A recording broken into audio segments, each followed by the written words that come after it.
Welcome to this podcast produced by Imagine, an online source focusing on early childhood music therapy. Imagine is sponsored by the American Music Therapy Association and can be found on the web at www.imagine.musictherapy.biz. This podcast is entitled Acoustic Instruments Accessible for Young Children and presented by Cathy Knoll.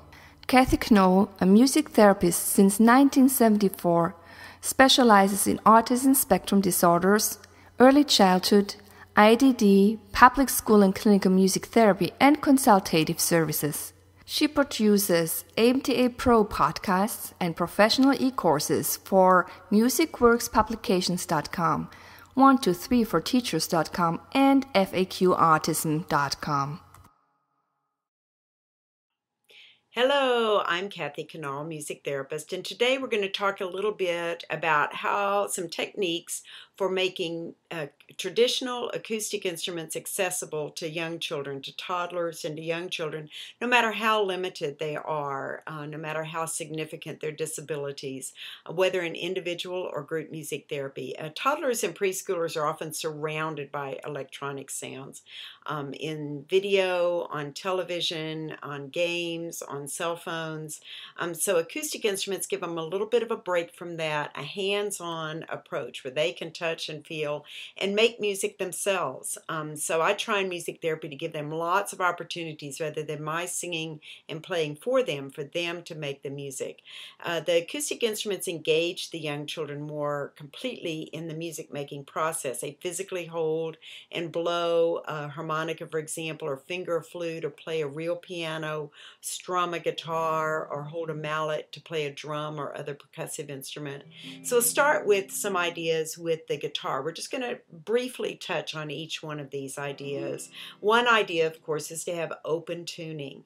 So then they can learn to play old-time standards that everyone knows, and then you can adapt those standards. You can adapt the lyrics to fit whatever target objectives or whatever topic that you're working on with those youngsters. So we sing like, row, row, row your boat, or are you sleeping, Brother John, or make new friends, but keep the old.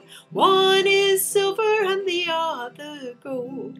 Then you adapt those lyrics for certain topics or for certain therapeutic goals that you're working on. Trains or zoo animals, a real popular thing with little ones, whatever it is. And then I also purposefully take those change the familiar tunes. In other words, I have tunes that the kiddos have never heard before. I'll make up tunes that work with specific topics or specific goals. And this is because many of my youngsters actually are rather obsessive about change, get very agitated when their one favorite song is not played. And so I really try to do what I can every week, very purposefully, to introduce at least one new melody so they get used to that. So our Bugs song is really, really fun. They like that. Say, bugs bug me, yes they do. Or you can use, bugs bug me, yes they do. They creep and they crawl on the wall.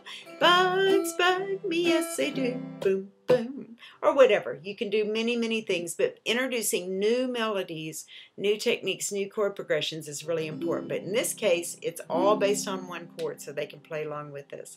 And kids love to adapt songs that they've known before. For example, Bingo, another old favorite. Okay, and it uses 3 chords, but you can set it up where it just uses 1 chord. So again, the kids can participate, whether it's sitting like this or whether it's up like this. Some kids actually like to play like this because they can see and feel and hear the music better. So they play, there was a farmer, had a dog, and Bingo was his name. Oh, then this part they tap. B-I-N-G-O, B-I-N-G-O, B-I-N-G-O, and Bingo was his name. Oh, and they really like that, anticipating, waiting for the big oh to come out. It really works. And probably one of the most popular songs that I've adapted for kids to play on 1-chord guitar, used for many, many years. Many dozens of kids have played this and touched the hearts of their families or their loved ones or their teachers or their fellow students. You play happy birthday, just play on the word birthday, to you.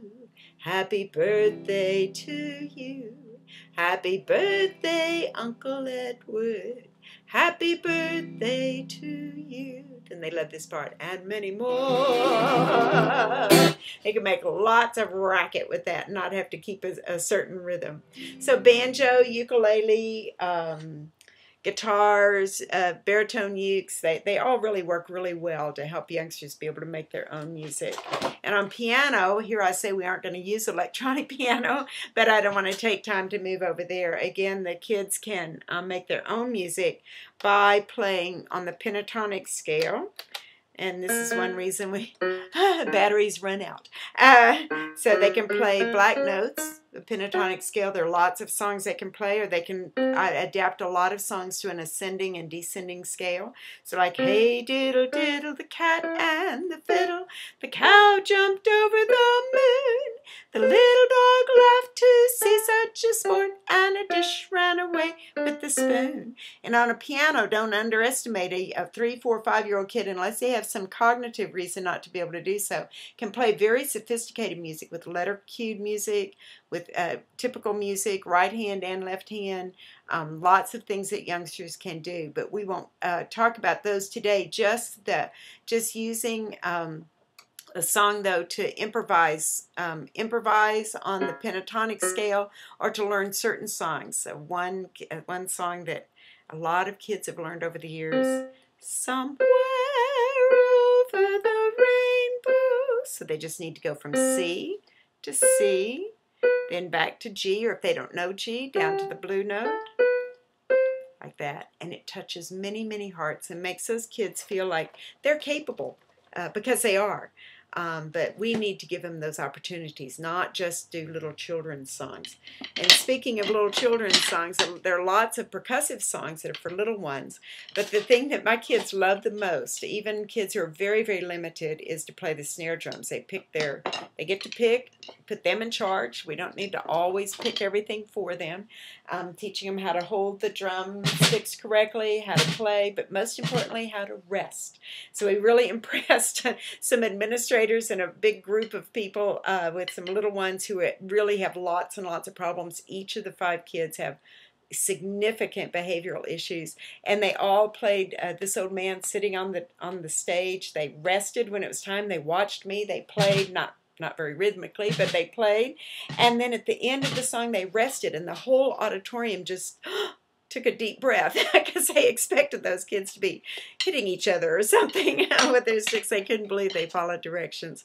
The kids love playing on snare drums. So you can do like ants. You can do word cues. So the ants go marching one by one, hoorah, hoorah, just playing on hoorah, or just playing on boom, boom, boom, boom.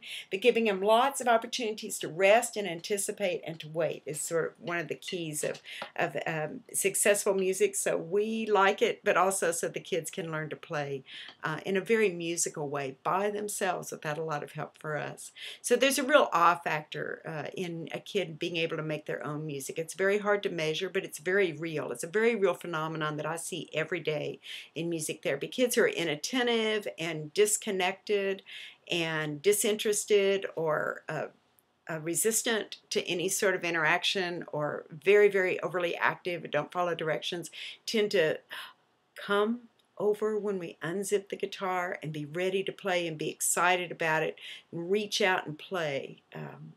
Really giving our kids lots of opportunities to make real music on real instruments is really exciting. Now, I just touched on a few things, so you want to send me an email, kathyknoll@gmail.com, and I'll send you ideas or answer any questions you have. And I appreciate your joining in and listening today.